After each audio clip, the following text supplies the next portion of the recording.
De la Comisión Noveles de la Asociación Abogados del Fuero. Hoy vamos a tener un tema muy actual y que nos preocupa a todos, que es la inteligencia artificial en el ejercicio profesional. Tenemos un invitado de lujo, el doctor Pregno. Ahora va a ser presentado por la vicedirectora de la comisión, la doctora Gisela Yunco. ¿Qué tal? Buenas tardes a todos. Bueno, vamos a dar comienzo a la presente jornada la va a exponer el doctor Elian Pregno.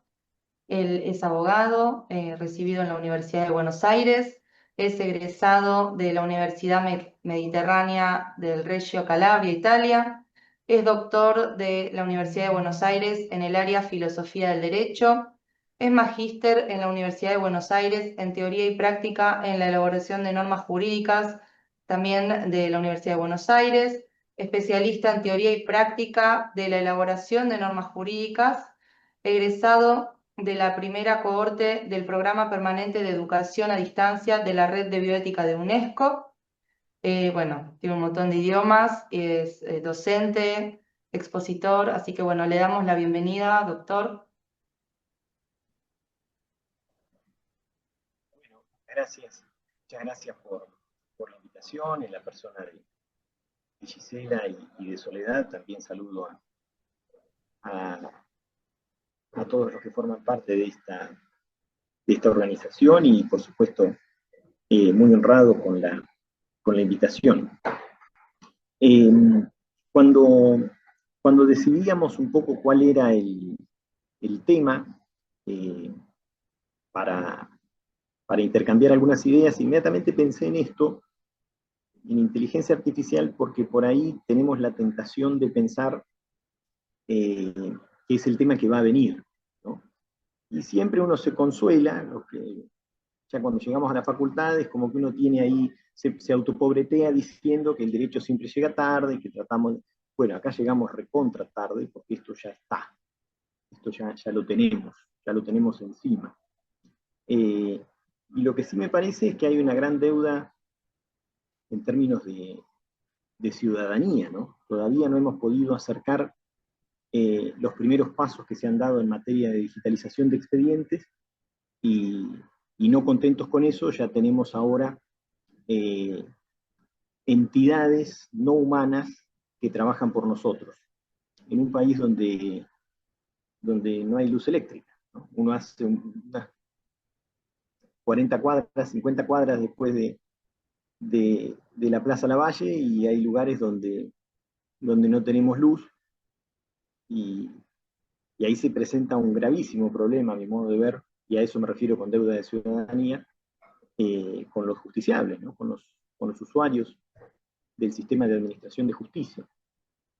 Y pienso en eso porque es lo más inmediato que tenemos, pero bien podemos pensar en la mediación, bien podemos pensar en las instancias de conciliación, en las distintas especialidades o en las distintas materias en las que a diario nos toca intervenir. Entonces, con la veña de ustedes, yo voy a compartir pantalla eh, para sostener la presentación. Me voy a ayudar con algunas imágenes. Y desde ya anticipo que había preparado un video que nunca se reproduce. Pero vamos a llevar esto a su lugar. Que nunca se reproduce, así que se los voy a contar y se los voy a pasar después para que, si lo desean, lo puedan ver, aunque estoy seguro que ya lo conocen y lo han visto. Bueno, algo que charlamos también con Gisela antes, de mi parte no hay inconveniente, si quieren que intercambiemos alguna idea, en el mientras tanto, quiero decir, pero si no se puede, lo hacemos al final o hacen llegar las intervenciones, que estoy seguro que las va a haber. Elian, por una cuestión de orden, están todos silenciados, pero los que van a ir dejando preguntas en el chat, que Sole y Gisela las van a ir levantando y si es pertinente se contestan ahí en el momento, así que vos por eso quedate tranquilo que ellas lo van a ir moderando. Perfecto, perfecto. Yo no sé si se está viendo la presentación. Sí, es la primera hoja, la primera parte del video que está negro, así que en la próxima diapositiva seguro es el inicio. Eh, espera que estoy haciendo. Ahí está. Ahí se ve, ahí, se veía Estoy, de una nota de estoy- Infobae. sí, estoy haciendo lío con él. Después de 5 años de tener trabajo virtual, el tipo no comparte, no sabe compartir pantalla. Un segundito que es porque no está en la primer filmina, en la primera diapositiva. Ahí está. Estaba todavía en el video. Vamos a poner entonces pantalla completa. Y ahí vamos. Ahora sí.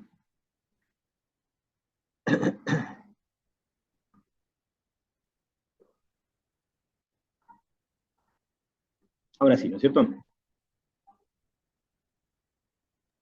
Sí, Ahí estamos, ahí estamos. Bueno, esta entonces era lo que me hubiese gustado que tengan a la vista mientras conversábamos. Eh, Algo vinculado a lo que se ha dado a llamar realidad virtual. Parece ser un oxímoron, ¿no? Parece ser una imposibilidad ontológica, porque si es real no debería ser virtual, y si es virtual no debería ser real. Pero lo cierto es que gran parte de nuestra vida, si nos ponemos a pensar, gran parte del tiempo que transcurre de nuestra cotidianidad sucede en esto que se ha dado a llamar realidad virtual. Y desde la posibilidad de hacer trámites a distancia, y esto en la práctica lo ven todo el tiempo, sorteamos expedientes, sustancias audiencias,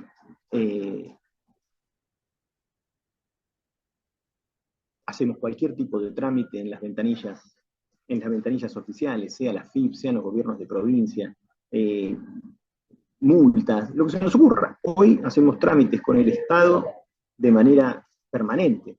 Y en el caso del abogado, que son, digamos, gestores expertos en esto de llevar y traer cosas entre los administrados y la administración, entre los justiciables y el Poder Judicial, esta autopista en la cual nosotros tenemos acceso de manera privilegiada. Lo cierto es que nos toca todo el tiempo. Y mientras trabajas, escuchas radio, algunos juegan los jueguitos, cosas que hace mi hijo cuando toma clases virtuales, se pone a jugar a los jueguitos. Le digo, che, ¿qué estás haciendo? Podemos ver series de una manera completamente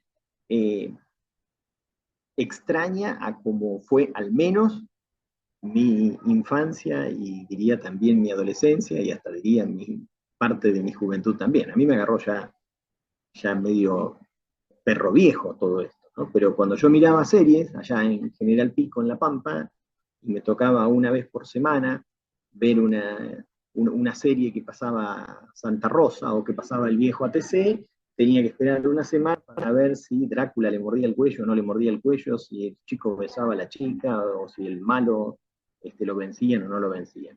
Hoy te pegás un empacho tremendo porque mirás 3 temporadas en un fin de semana, colapsan los matrimonios, eso es una nota aparte, pero miramos todos series, todas las que se nos ocurren todo el tiempo, podemos escuchar la música que se nos ocurre, ya no hay que andar grabando, que esperemos a ver que la radio pasa el tema y tenías preparado el cassette para que lo ponga, que no lo pisara el locutor, buscamos lo que se nos ocurre. Yo a veces hago esa prueba, muchas veces hago esa prueba. Bueno, no muchas veces, pero siempre me daba curiosidad qué es lo que no está en Internet, qué cosa no está en Internet.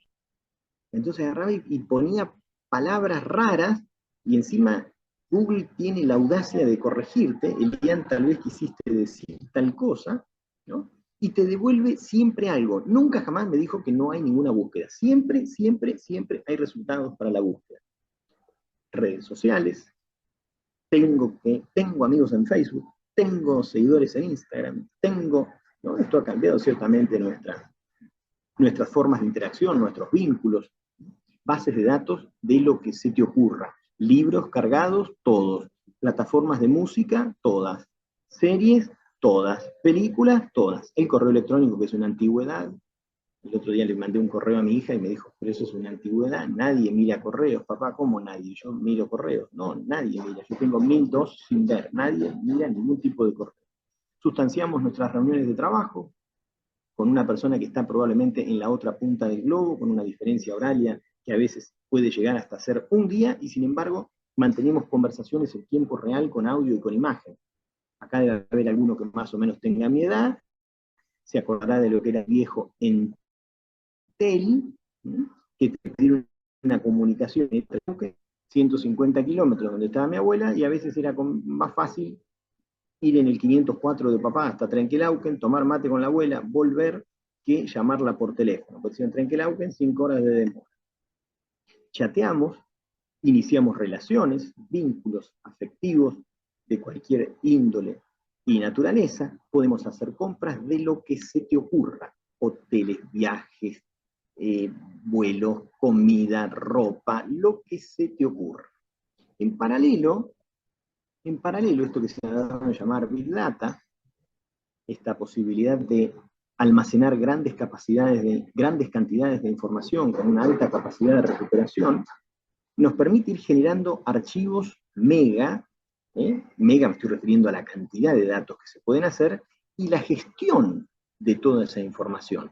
Tenemos verdaderos padrones nuestros, cuando digo nuestros es de todos nosotros, y al mismo tiempo toda la información de los estados. Hay algunos autores que hablan de una reforma incluso en los sistemas de defensa, es decir, junto a la milicia aérea, acuática y terrestre, tenemos que agregar ciberejércitos, porque probablemente las grandes luchas que se derivan en estos tiempos tienen que ver con la información que los propios estados depositan y guardan en Internet.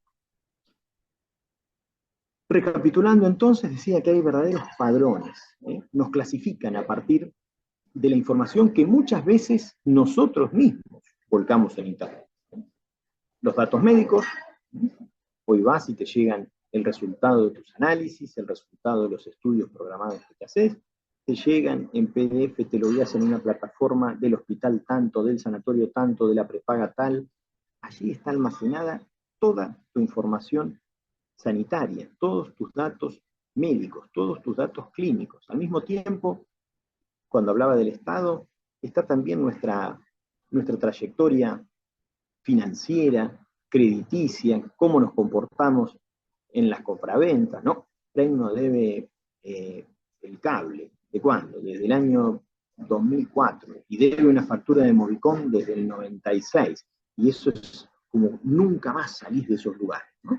Porque verdaderamente asistimos a empadronamientos y clasificamos a las personas a partir precisamente de estas reputaciones, de estas trayectorias, de estas conductas, de estos comportamientos, porque al mismo tiempo hay un registro y una memoria en Internet, por ejemplo, de nuestras pautas de consumo, qué sitios visitamos, cuáles son nuestras preferencias, a qué le das clic y a qué no.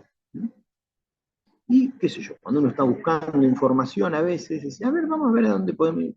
Y de repente abrís el correo electrónico y se te despliega un banner como este que está al pie de la filmina y te dice, ya estás buscando, y dice, caramba, hay gente que sabe más de mí mismo que yo. Esto es lo que se llama Big Data y minería de datos.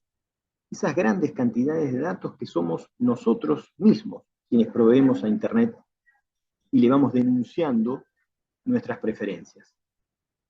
Cuando uno mira, por ejemplo, la ley de datos personales y lo celosa que era la legislación, y digo era por esta razón, para la construcción del dato sensible, para la custodia de los llamados datos sensibles.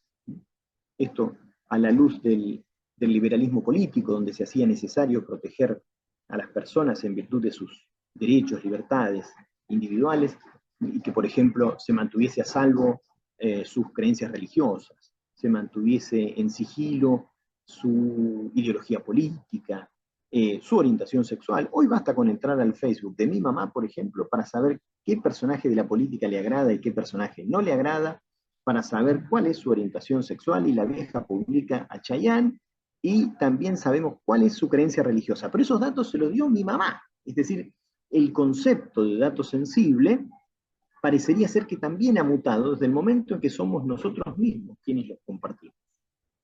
Este intenta hacer una especie de contextualización, y es lo que vemos todos los días. Acá no hay ningún dato nuevo, simplemente le estamos poniendo algún dato adicional y le estamos poniendo nombres a ciertas cosas. Big Data, minería de datos. Entonces el Big Data se refiere concretamente a esta posibilidad de almacenar mucha información y recuperarla rápidamente, pero con múltiples posibilidades de interacción entre esos datos. ¿Quién hace esa interacción? No la hacemos nosotros, no la hace ningún Elian Premio sentado atrás de la computadora, sino que empieza a haber inteligencia que razona por nosotros, que trabaja por nosotros, y lo hace con un mínimo margen de error, lo hace a una velocidad que supera ampliamente aquella de la cual nosotros somos capaces, y todo es a partir de programación. Es decir, que a partir del lenguaje propio de la programación, lo que intentamos hacer es emular a la inteligencia natural. Cuando hablamos de inteligencia artificial, hablamos de sistemas no naturales, por eso decimos artificiales, creados, que intentan emular a la capacidad de razonamiento humana. Es decir, intentan copiar, intentan imitar la forma en la que nosotros razonamos. Y lo hace con relativo éxito, hay que decir. Y lo hace, como decía, con menos posibilidades de equivocarse y en un tiempo extraordinariamente rápido. Ahora se los voy a demostrar en un ratito. Y todo comienza con un algoritmo. El algoritmo, entonces, es la premisa que en lenguaje de programación le decimos a la máquina qué queremos que haga por nosotros. ¿Qué queremos que haga? Pero la máquina empieza a independizarse, entre comillas, con los datos que nosotros mismos le cargamos, y se habla de entrenamiento o de educación. El ChatGPT, por ejemplo, lo vamos educando, lo vamos entrenando, en la medida que nosotros vamos modelando lo que queremos que haga. El otro día me decía un amigo que en su estudio, por ejemplo, trabajan con el ChatGPT en la redacción de demandas. Entonces, la tarea que antes la hacías en 2 días o en 3 días, ahora, con un margen de error que efectivamente se debe custodiar, y debes vigilar, y debes estar atento. Les quiero contar después una sentencia de la Corte Británica, del Superior Tribunal del Reino Unido, a ese respecto, pero lo cierto es que optimizó el tiempo, redujo el margen de error, y lo que antes le llevaba 2 días, 3 días, ahora lo hace en minutos. Le carga los datos y tarda minutos. Después les voy a contar mi experiencia con el ChatGPT. Bueno, la rebelión de las máquinas es una alusión a la película, si bien la película no tiene una estricta relación con esto que hemos dado en llamar inteligencia artificial, pero también es cierto que hay que prestarle un poquitito de atención al algoritmo, porque bastaría con que haya un prejuicio o con que haya alguna mala intención de parte del que programa para que luego esa forma de razonar se transforme viciada. Imaginemos que el programador, por ejemplo, tiene un prejuicio étnico, o es un xenófobo, o es un homofóbico, o es lo que ustedes deseen. Si programa en esos términos, es probable que ese error o esa mala intención se replique y quede incrustada en esa estructura de razonamiento.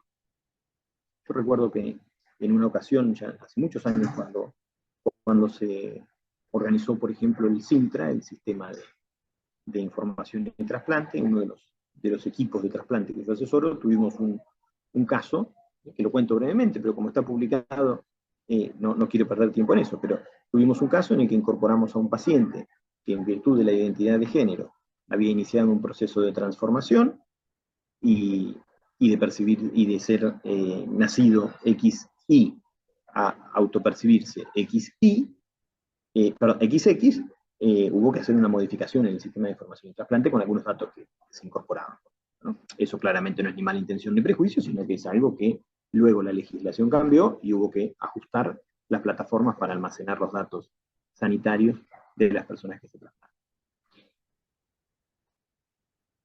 Un poco pensando en esta charla, me puse a jugar el otro día con un sistema muy básico, muy elemental que tenemos todos nosotros en el teléfono, aquellos que tenemos descargado WhatsApp. Hay un muy precario, muy rudimentario, pero mirá lo que digo, precario, rudimentario, y fíjense cuando le hice la pregunta y cuando me lo contestó. de inteligencia artificial. Entonces yo dije, vamos a preguntarle, hablando de autopercepción, ¿cómo se autopercibe la inteligencia artificial? Entonces me metí en WhatsApp y le pregunté a Meta qué es la inteligencia artificial. Pero presten atención al detalle. Se lo pregunté a las 19:13 y a las 19:13 me mandó esa respuesta. Que la verdad es que la respuesta es perfecta. La respuesta es perfecta. Es muy lineal, es muy básica, es un resumen que te explica qué es la inteligencia artificial, qué clases de inteligencia artificial tenemos. Punto. Entonces pues yo le pregunté y le digo, che, pero ¿y vos sos un sistema de inteligencia artificial? Sí, me dice.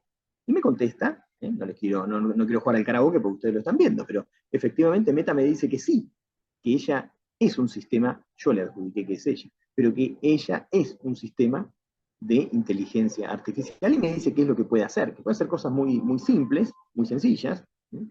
Comprender lo que le pregunto y responderme, darme información, como lo está haciendo en ese momento, fíjense que bien que escribe, ¿no? Y mantiene conversaciones básicas. Y me aclara que no tiene conciencia y que no tiene inteligencia. Pero yo agarré y dije, bueno, vamos a empezar a torearla, vamos a empezar a picantear la conversación. Vamos a ver si la conversación con la inteligencia artificial se pica, diría mi hijo. Entonces agarré y le pregunté, y fíjense que en el anterior me había dicho que había sistemas de inteligencia artificial de 3 tipos, y le digo, pero vos podés avanzar en esos grados de inteligencia artificial, podés transformarte en un sistema fuerte de inteligencia artificial.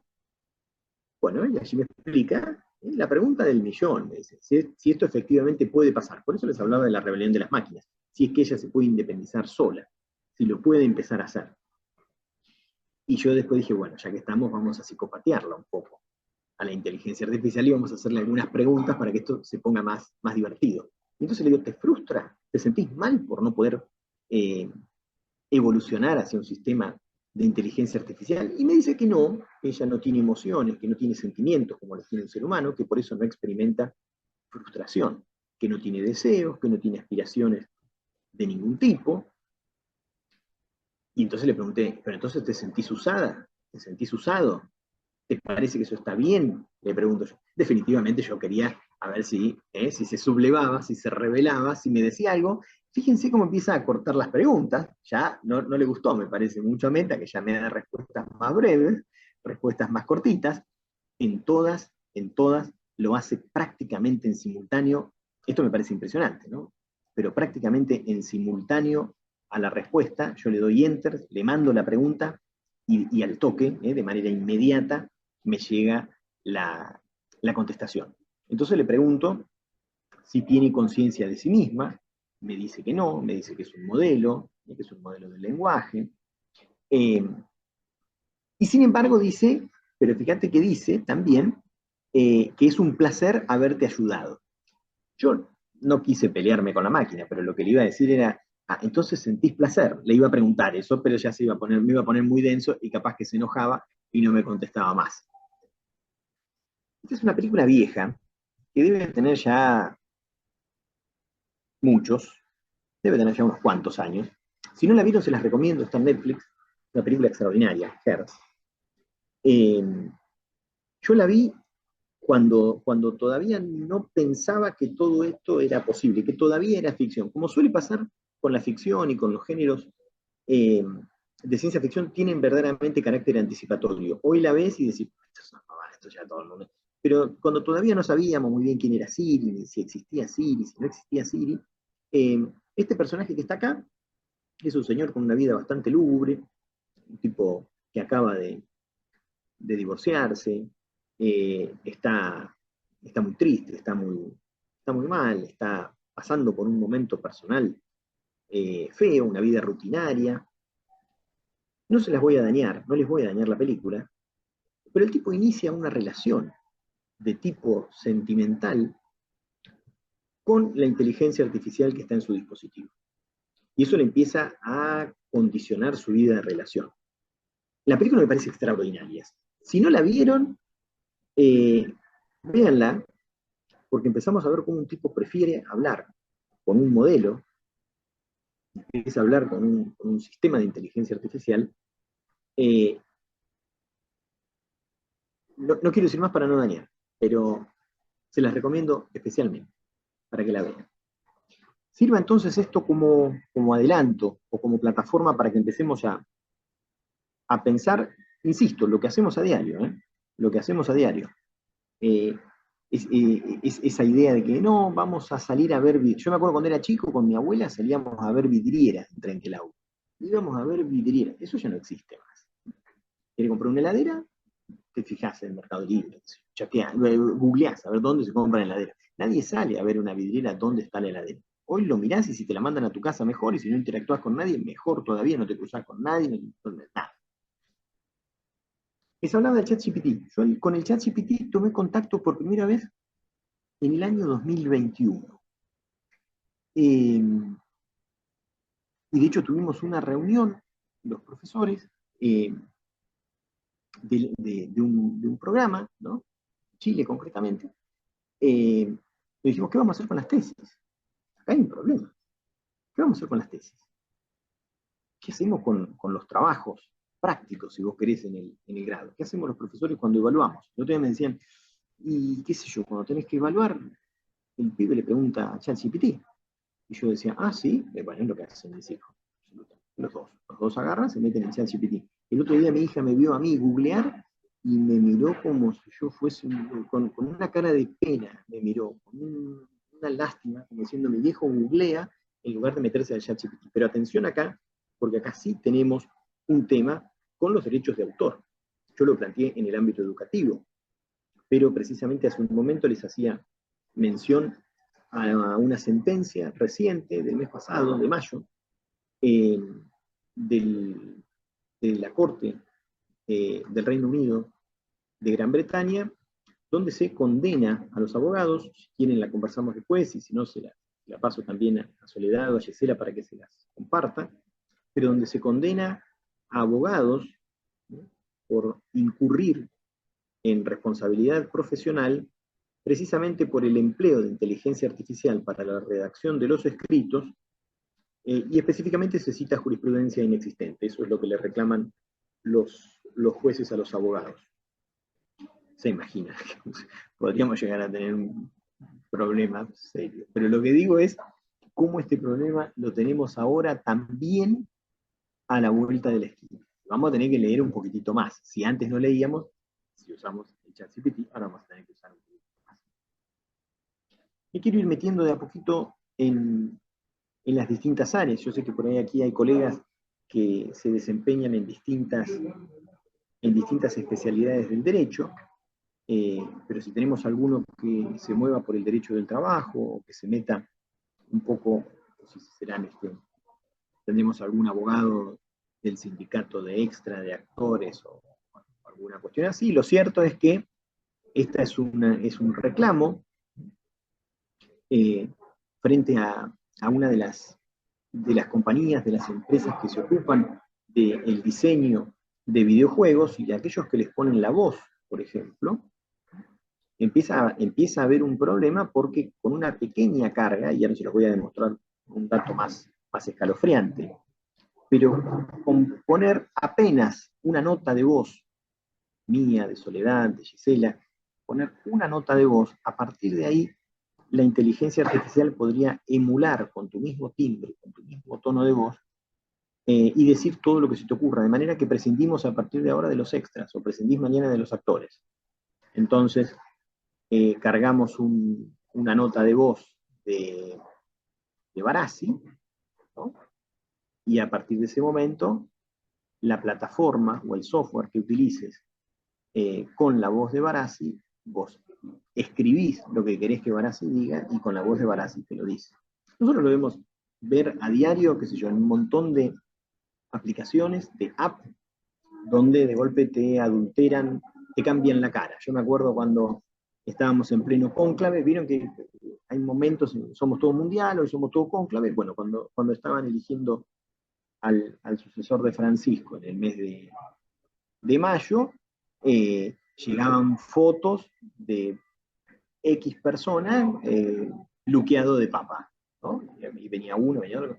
Bueno, algo semejante podemos hacer también con la voz, y algo semejante podemos hacer con imágenes animadas que se parecen a un video. Todos habremos visto el video de Trump, el video de del presidente Milei, el video de quien se les ocurra, donde uno ya empieza a perder los límites y la noción de lo que es verdadero y de lo que no es verdadero. Esto genera problemas enormes, lo vamos a ver un ratito, pero no quería dejar de pasar también por el derecho laboral. Estos tipos se quedan sin trabajo. El tipo que le prestaba la voz a Bart, el que le prestaba la voz a Homero Simpson, no lo llaman más. Te llaman una vez y después no te llaman más. En los posgrados, a mí cuando me invitan a dar una clase y la podemos grabar, yo no. Pues el mes que viene no me llamás, la próxima vez no me llamás y usás la misma, usás mi video y no me pagas más la hora de clase. Acá hay un problema enorme, lindo para pensar, y aquellos colegas que se desempeñen en derecho del trabajo lo van a tener que pensar. Algo parecido, me acuerdo que cuando salió esta noticia yo estaba en Colombia en ese momento, y me pareció sumamente interesante, porque lo que sería la Cámara de Cantautores, que es tan rica, que es tan prolífica, ¿no? Los autores colombianos, los músicos colombianos, estaban ostensiblemente preocupados por esta razón también, en materia de derechos intelectuales, en materia de derecho de propiedad sobre sus creaciones, un poco por esta misma situación que les comentaba respecto de la voz, pero ahora con los acordes. Los compositores, aquellos que componen música, aquellos que escriben música, se cargan sus melodías, sus acordes en una plataforma y luego a partir de ciertas mixturas, en principio aleatorias, ellos logran reconocerse en algún momento de la melodía, aunque no es exactamente hecha por ellos, ¿no? Entonces aparece Fonseca y dice, esa música es mía, ¿no? Y pasa Carlos Vives y dice, no, es mía. Y pasa Shakira y dice, no, es mía esa. Ahora, había preocupación en esto, porque empezamos a asistir a un momento de incertidumbre sobre las creaciones intelectuales. De manera que acá se van a empezar a generar una serie de litigios interesantes, sobre todo si es que se suscita algún tipo de reclamo o algún tipo de controversia sobre la autoría. Esto, confieso que cuando lo vi, me valió una charla con mi hijo. Mi hijo cumple 14 el mes que viene, y le dije, che, ojo con esto, ojito con esto que estás haciendo. Mirá, no se te ocurra hacer ninguna de estas cosas. Después pensé, dije, a ver si lo avivé, pero no, en realidad los chicos saben muchísimo más que nosotros de tecnología. Pero acá me parece que hay un dato sumamente interesante para pensar la teoría del delito de vuelta. Seguramente haya aquí en la sala colegas que se dediquen al derecho penal, pero acá hay un problema de autoría hermoso. Acá tenemos un problema de autoría genial. ¿Quién hizo esto? Acá hay un nene que con 15 años agarró fotos de sus compañeras, que perfectamente podría haber estado él mismo en esa foto, adulteradas mediante inteligencia artificial. El resultado es fotos de sus compañeras de salón, de sus compañeras de clase, sin ropa. ¿Quién lo hizo? Porque no es que el nene agarró la foto y se metió con un programita para editar imágenes, él hizo la transformación. No. De hecho, él mismo desconocería el producto final. No tenía idea de cuál era el producto final. Y que aquí hay un tema con la representación, hay un tema con la autoría, hay un tema hasta con el nexo causal. Y de hecho uno se podría llegar a preguntar si efectivamente son o no son las chicas, porque claramente no son las chicas.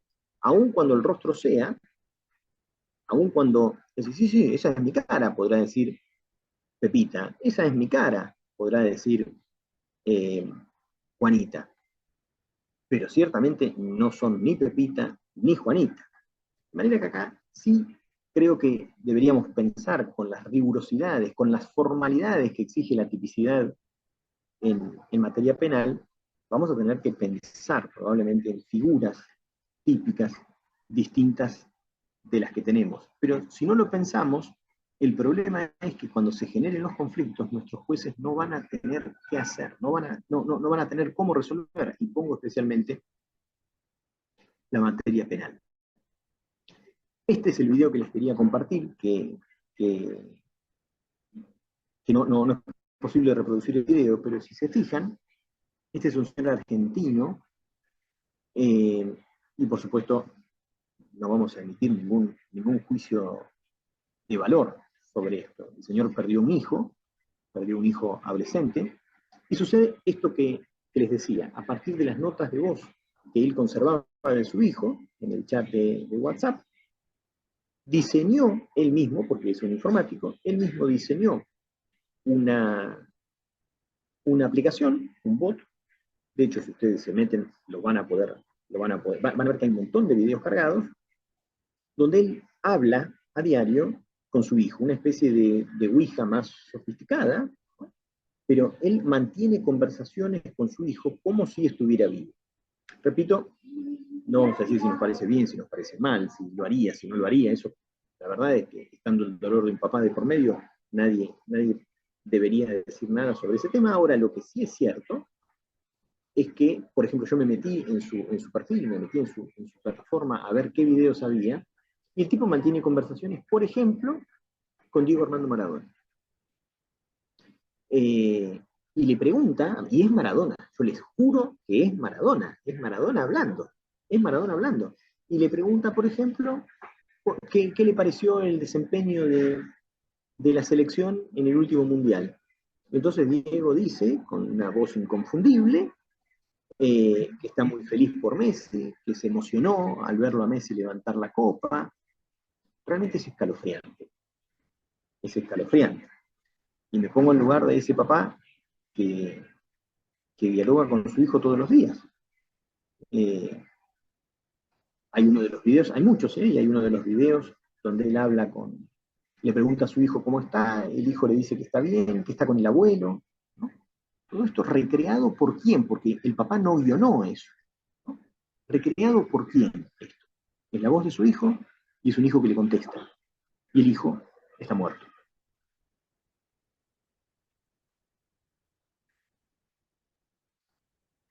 Cuando ingresamos en las facultades de Derecho, inmediatamente nos dividen o nos presentan una suerte de tetradimensionalidad del derecho. Nos dividen en 4 ámbitos las relaciones con la ley.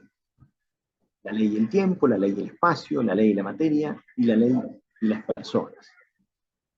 Bueno, la inteligencia artificial ha venido a enrarecer.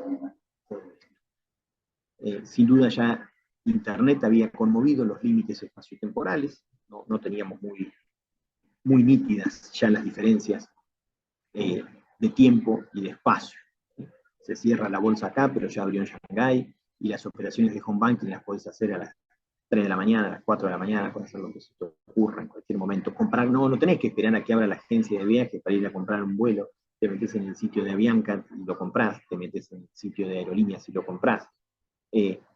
Evidentemente los límites temporoespaciales están fuertemente diluidos, pero también esto que estoy diciendo, las personas, una charla con Diego Armando Maradona, fuera de una sesión de espiritismo, yo era de los que creía que eso no era posible. Incluso en la sesión de espiritismo, soy de los que creen, todas las creencias son posibles, pero yo en eso, la verdad, guardo un prudente silencio porque no sé absolutamente nada. Como les decía, entonces hay un enrarecimiento del derecho, asistimos a una forma de pensar la realidad distinta, o mejor dicho, como lo que se ha conmovido es la base de lo real, como lo que se ha conmovido es la base de la realidad, y el derecho no va exento de todo eso, indudablemente esto genera problemas, y hay problemas con la propiedad, y hay problemas con el uso y la disposición, hay problemas con la gestión de estos intangibles, las responsabilidades que se derivan, sobre todo hablábamos recién en materia penal, y lo que acabamos de decir también en materia de relaciones contractuales.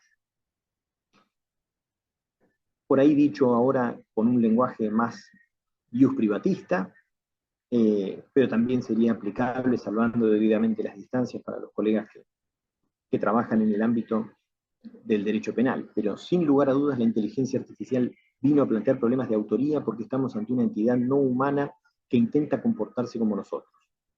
Es decir, hay un algo que intenta imitar, emular a la forma de razonamiento humano. Y podríamos decir que lo hace muchísimo mejor. muchísimo mejor. Yo creo que ni siquiera el mejor de los imitadores podría emular a Maradona con su timbre de voz, por ejemplo. Ya casi lo tenemos. Hay un tema con la autoría. ¿Quién hace esto? ¿Quién lo hace? Bueno, la persona que dio el puntapié inicial. Bueno, la persona que cargó. Mire, yo lo único que hice fue poner una foto y lo demás, claro, lo único que hice que terminó en este daño, ¿no? Que terminó generando este perjuicio. Sí, claro, pero yo nunca me representé esto. Y bueno, entonces hay que pensar el factor de atribución. Es doloso, es un dolo eventual, es una culpa consciente. ¿Qué es esto? Las relaciones de causalidad, el nexo causal, la velocidad con la que se hace esto.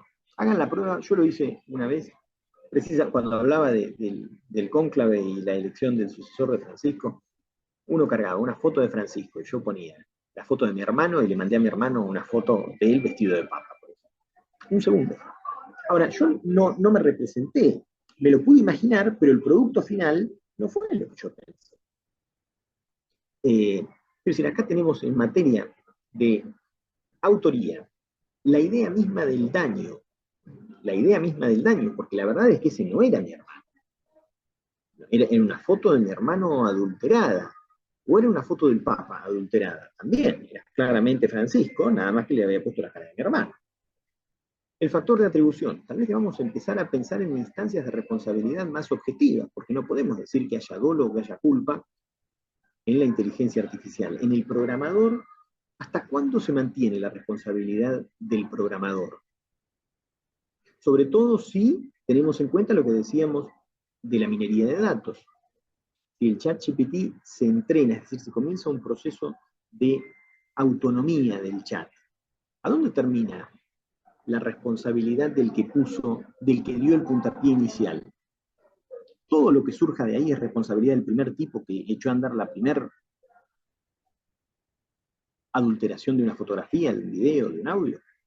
Parece que definitivamente vamos a tener que pensar a la luz del moderno derecho de daños o de la teoría del delito, cuestiones muy delicadas, repito, de autoría, de causalidad, de factor de atribución. Este hombre es Werner Goldschmidt.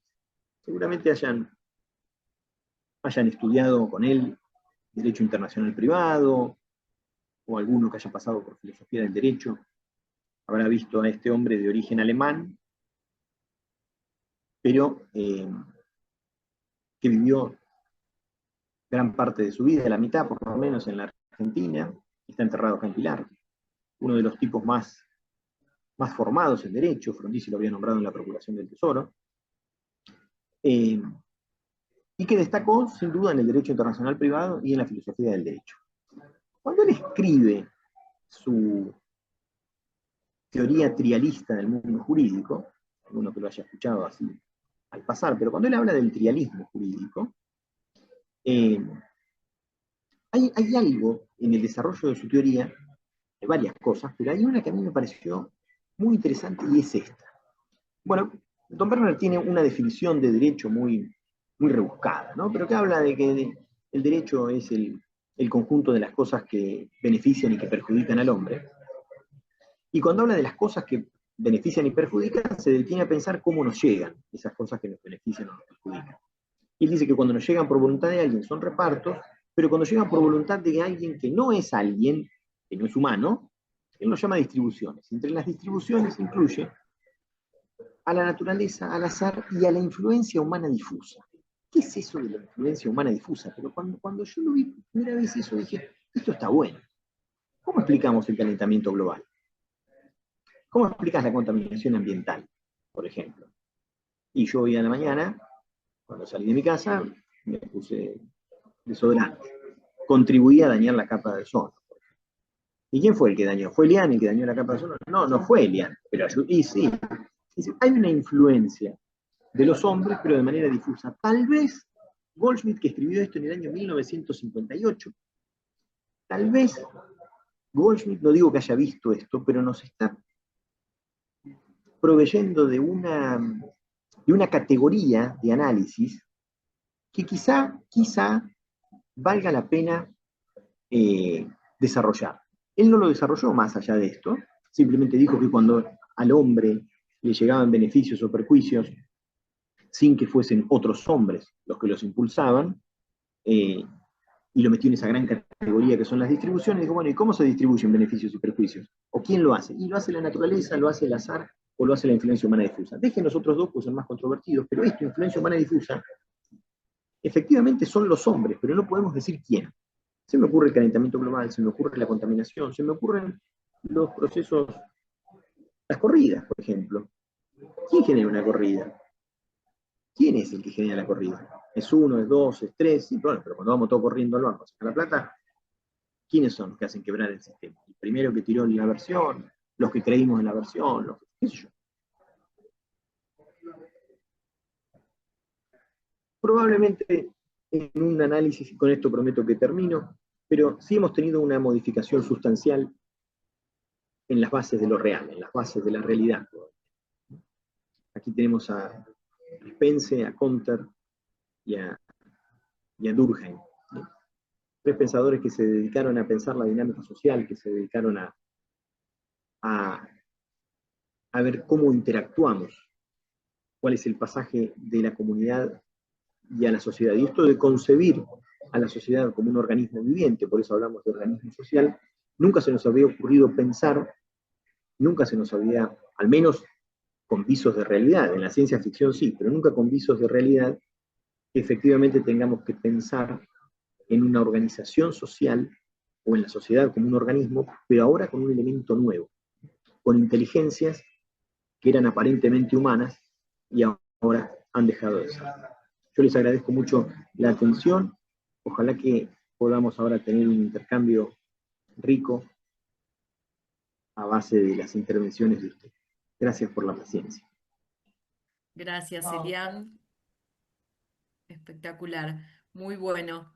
Eh, bueno, como para romper el hielo, yo te consulto desde tu mirada. ¿Vos lo ves, la IA aplicada al ejercicio profesional? ¿Vos lo ves como algo positivo o negativo? Yo de lo que estoy seguro es que es irrefrenable. De eso estoy seguro. Es decir, esto no es que decimos, bueno, ya el sábado ya vuelven las cosas. No, no, no, no, el año que viene. No, no, este proceso es imparable. Esto me parece que es imparable. No hay forma ya de dar marcha atrás, ¿no? De decir, bueno, no, nos equivocamos, volvemos para atrás. No hay forma de volver para atrás. Yo, al mismo tiempo, sin demasiados fundamentos, soy un tipo optimista. O sea, siempre estoy pensando que lo mejor está por venir en algún sentido, ¿no? No, pues si no, la opción al optimismo, ¿cuál es? Y tenía que ser pesimista. Yo creo que lo mejor está por venir siempre. Me parece que el mundo que tenemos es un mundo hermoso, tal vez de difícil gestión, con una capacidad enorme de generar daños, es decir, con la misma potencia con la que hacemos el bien, con la misma potencia con la que se puede hacer el bien hoy, y amplificar, por ejemplo, todas las cosas lindas que pueden replicarse. Y bueno, hacemos una campaña solidaria y todo el mundo se entera y ya no tenés que estar haciendo el boca a boca, sino que...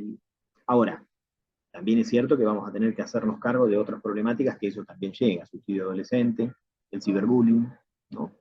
Recordarán ustedes uno de los primeros casos que tuvimos, y ya hace un par de años, un chiquito en Bariloche, ¿no? Que comenzó una suerte de bullying de parte de sus compañeros de colegio. Era, en la dinámica de los grupos hablamos del chivo expiatorio, del chivo emisario. El pibe lo tenían de punto, como decíamos antes, lo tenían de hijo, el chico tenía suicidándose porque pasaban estas cosas, ¿no? Difundían fotografías de él falsas, pero o desnudo, o haciendo, lo tomaban de punto por internet y el pibe. Quiero decir, yo no podría decir inmediatamente si es positivo o si es negativo. Lo que sí diría de entrada es, esto lo tenemos y lo tenemos que gestionar. Y tenemos que anticiparnos. Y tenemos que proveer a los jueces de herramientas para que puedan empezar a tomar decisiones cuando esto de golpe se empiecen a plantear estos temas. Un problema de propiedad intelectual, un problema como el que estamos diciendo de ciberbullying, ciberacoso. Entonces, Yo, si me preguntan de entrada, digo, a mí me gusta, a mí me parece que es lindo el mundo que tenemos, siempre me parece que es lindo el mundo que tenemos. No soy un nostálgico de pensar que todo tiempo pasado fue mejor. No me encuentro en ese lugar. Ahora, lo que sí es cierto es que hay cosas que son insospechadas, que hay cosas que son pensadas, impensadas, cosas que no se nos ocurrieron que podían pasar. Qué sé yo, estoy pensando en mañana lo que se logra con fotos y videos, si puede cambiar. ¿Qué ocurre en materia probatoria, por ejemplo? Hemos corrido los límites de la realidad, ¿no? Si yo te traigo un audio de Diego Armando Maradona, qué sé yo, evidentemente las pericias, ¿cómo se van a encarecer nuestros juicios? ¿A quién tenemos que contratar para que venga y diga, che, si este audio es correcto? ¿Este audio es de verdad o no es de verdad? Y acá porque estamos hablando de Maradona, que todo el mundo sabe que está muerto. Pero imagínate si vos mañana tenés un reconocimiento de un hijo y tenés un intercambio de audios entre una dama y un caballero. ¿Qué sé yo? No sé cuál determinar si es verdadero, si es falso, si no lo es? Y por nombrar algo que es de todos los días, o una disputa de alimentos, vos me dijiste, o vos no me dijiste, ¿qué haríamos con esto? ¿Habrá que resucitar los esponsales y la promesa de matrimonio? ¿Qué sé yo? No, a mí me dijo el doctor Peña que se iba a casar conmigo. A mí me dijo Peña que se iba a casar conmigo. Dios me libre y me guarde, yo nunca me casé, pero lo que digo es, ¿se encarece la materia probatoria de nuestros juicios? No lo sé, yo la verdad es que no sé. ¿Y a quién tenés que llamar para determinar si es tu voz, si no es tu voz, si es la foto es original?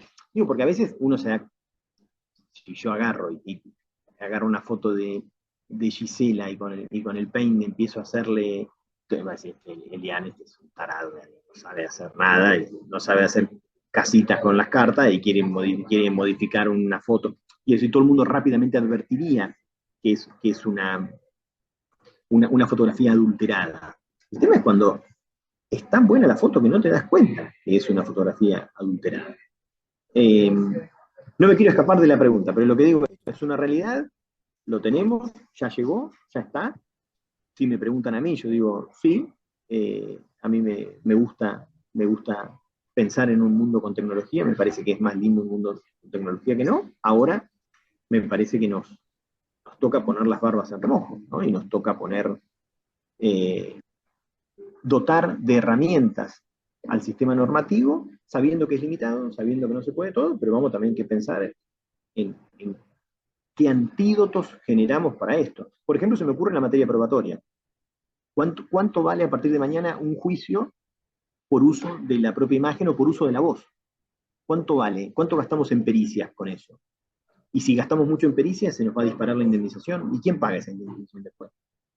¿En función de qué fijas la indemnización? ¿No? Y si estos son los gastos del juicio, no pueden ser más los gastos del juicio que lo que sea la indemnización. ¿Sí? Quiero decir, me parece que puede llegar a ser una espiral enorme, ¿no? Sí, y que haya profesionales aptos para hacer dichas pericias, ¿no? También. Hay Acá unos comentarios en sí. el chat. Eh, la doctora Ileana Lema pregunta si es recomendable poner una leyenda realizado mediante IA.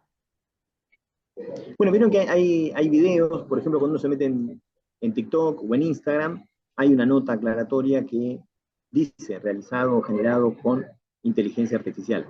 Yo creo que debería ser lo óptimo, ¿no? Sería lo óptimo con esto, una suerte de etiquetado, ¿no? De etiquetado para este tipo de productos, sobre todo cuando hay gestiones de intangibles, como en estos casos.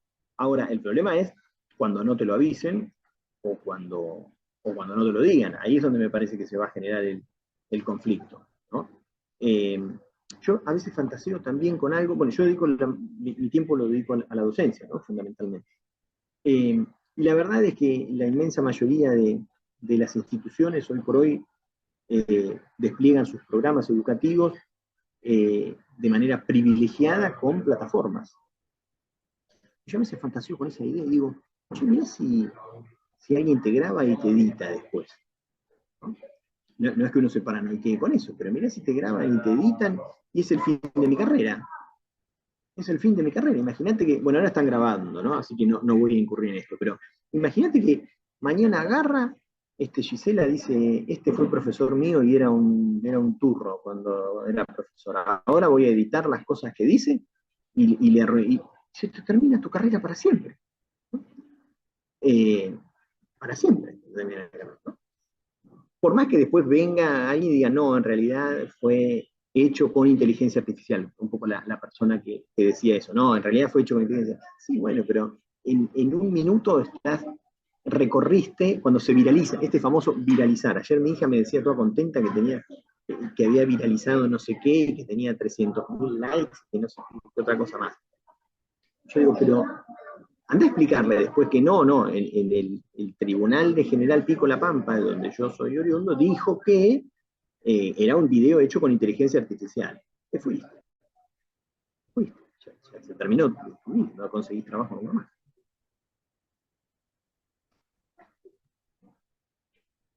Tenemos algunos comentarios más en el chat.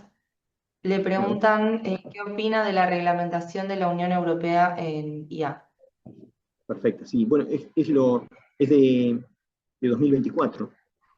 Si no me equivoco, es de mayo de 2024, abril o mayo de 2024.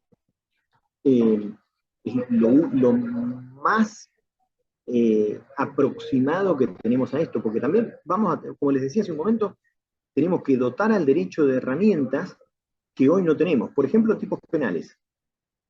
Eh, vamos a tener que pensar en tipos penales nuevos, que no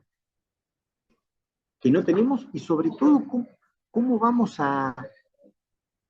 Me preocupa el tema de la autoría. ¿Cuáles son los límites de la autoría? ¿Dónde termina mi...? Y bueno, un tipo se ahorcó con una corbata, vamos a buscar al que inventó la corbata. No, bueno, pongo un ejemplo burdo y casi tonto, pero no podemos ir a buscar al tipo que inventó la corbata para caerle encima porque uno se ahorcó con la corbata.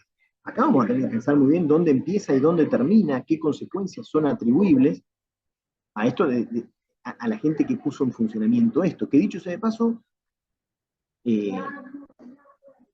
no sé, pienso en WhatsApp, Facebook, Instagram, que está todo junto ahora, ¿no? Eh, tenemos que irlo, ¿cómo se llama el muchacho? El muchacho, multimillonario, ¿no? El dueño, ¿cómo es? Se me fue el nombre de, Mark. de todo esto. Pero es él el responsable de todo, o sea, lo que yo hago en mi Facebook, ¿le van a caer a Zuckerberg? ¿Le van a caer a él? O lo que yo hago con WhatsApp, el uso que le doy a WhatsApp, ¿no? Lo que pasa es que por WhatsApp el otro día me hicieron una estafa en el banco y me vaciaron la cuenta. ¿A quién van a buscar por eso?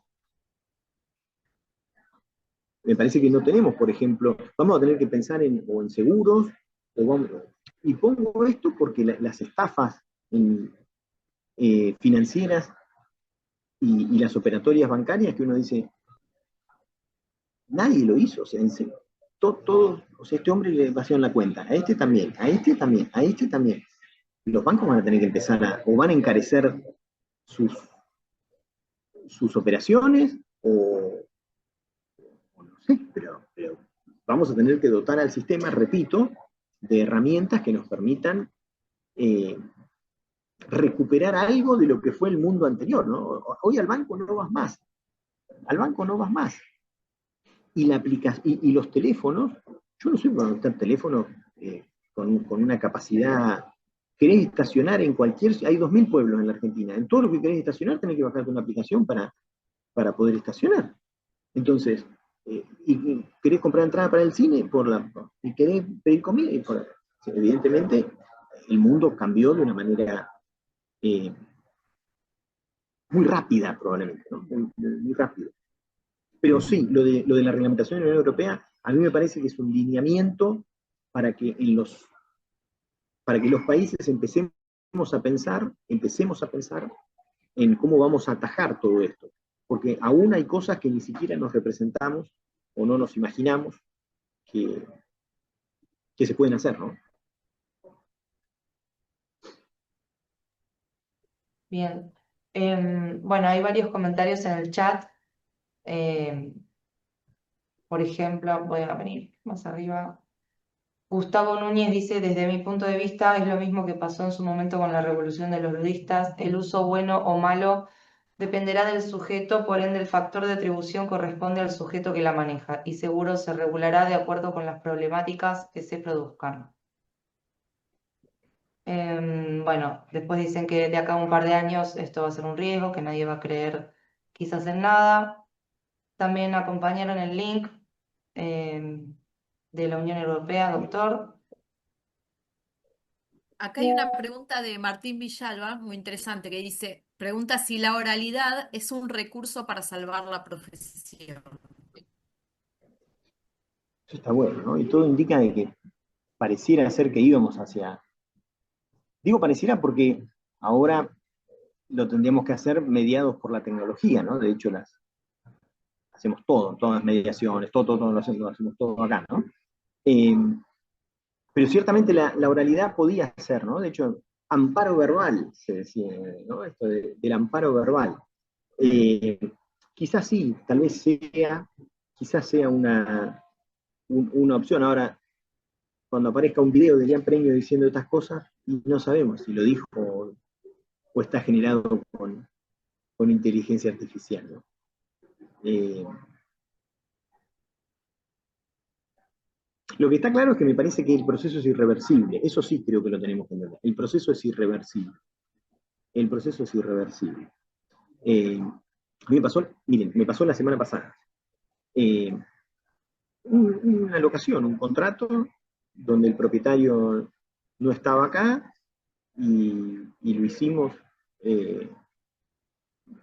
firmamos a distancia y se hizo. En mi pueblo, en Pico, me tocó eh, a mí alquilar una propiedad, eh, y para después dar el alta del medidor de luz había que ir y certificar la firma en la policía. Pues yo, chao, no se puede hacer. Hasta que no vaya a Pico, esto no lo va a poder hacer. Pero ¿ves? Evidentemente hay cosas que vamos a tener que pensar en la seguridad, por ejemplo, en la rúbrica de documentos. Vamos a tener que pensar en esto, cómo se firma un documento, la autenticidad. Evidentemente, esto que pareciera ser algo que ya está recontra resuelto, pero las operaciones que hacemos con los bancos, también, a mí me obsesiona el tema del banco. Entonces, dos botones, sí, no, ponés sí, eh, es otro mundo, es otro mundo.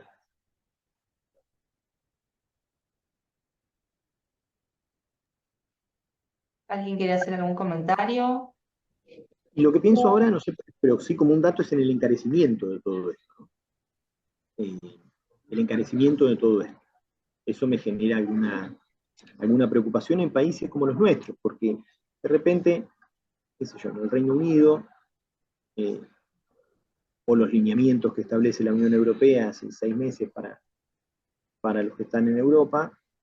Ahora, el tema es que acá tenemos deudas de ciudadanía muy marcadas, ¿no? Muy profundas, donde eh, ahí no sé cómo se suple, me parece que hay como unos cuantos pasos previos para suplir eso.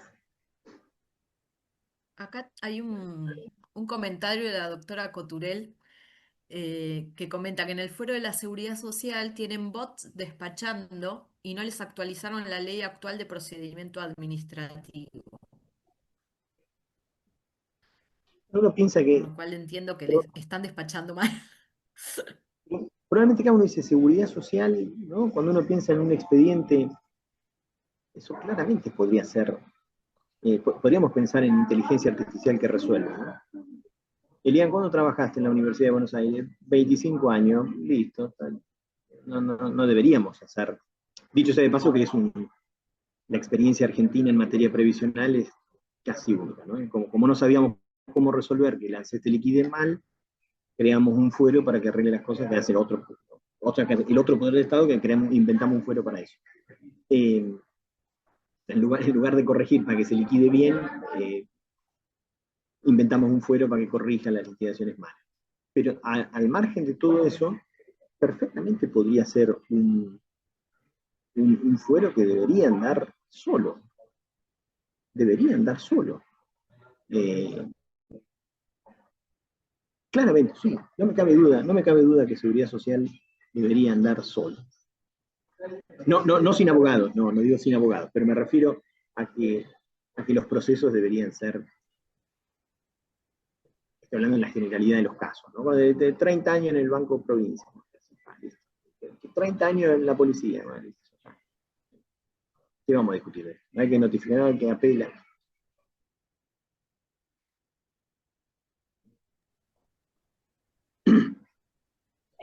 Acá le preguntan qué modelo de IA ve como buena herramienta para complementar la labor del abogado. ¿Ve deficiencias en el razonamiento jurídico de los modelos existentes? Pero ¿cómo fue, Jessy? ¿Cómo? ¿Eficiencia? Dice, ¿qué modelo de IA ve como buena herramienta, como complemento para la labor del abogado? Y si ves deficiencias en el razonamiento jurídico de los modelos existentes. Bueno, a mí me sorprendió, por ejemplo, la, la utilidad de ChatGPT en la redacción de demandas. Yo no me imaginaba eso. La verdad es que no tenía idea de que el chat eh, te redactase una pieza, ¿no? Como es un escrito de inicio. Imagínate un proceso importante donde uno dice, acá hay que definir estrategia, cuando hay que tomar alguna decisión, vamos por acá, vamos por allá.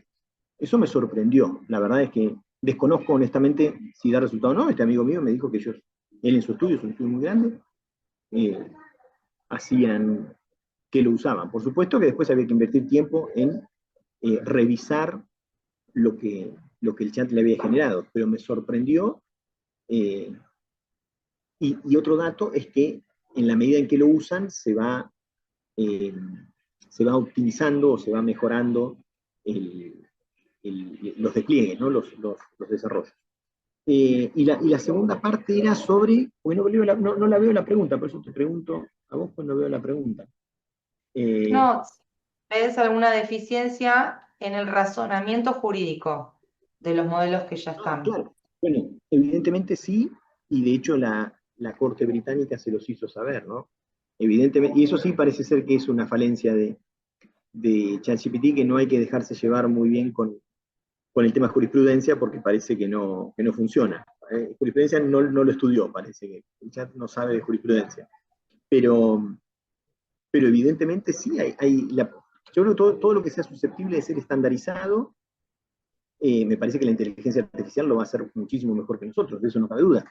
Lo que me preocupa, o por lo menos me genera alguna intriga, es el pensamiento estratégico, ¿no? Es decir, cuando, cuando uno encara un proceso, tomás algunas decisiones que son claves en función de lo que tenés, de lo que te conviene, de lo que no te conviene, y yo no estoy tan seguro de que la inteligencia artificial esté lo suficientemente situada, lo suficientemente enclavada, si vale el neologismo, como como para determinar qué es conveniente y qué no es conveniente, por ejemplo, en términos de estrategia.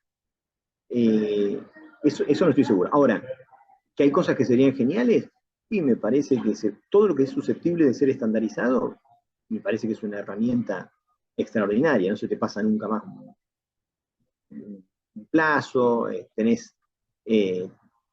necesitamos testigos, este que viene siempre, ya tenemos al mismo, tenemos al testigo. Quiero decir, todo lo que se pueda estandarizar, repito, me parece eh, que es mejor, ¿no? Pareciera ser que es mejor.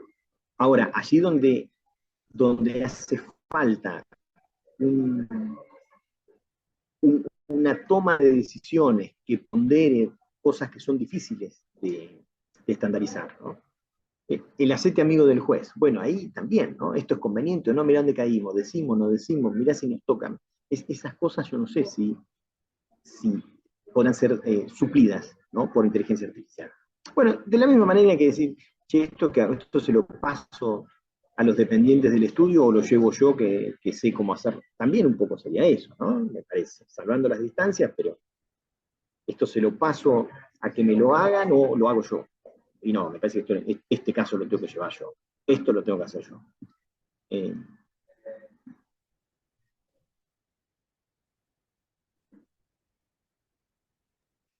Sí, lo importante es usarlo como una herramienta y no que supla nuestra tarea y nuestro razonamiento. Eso creo que es fundamental.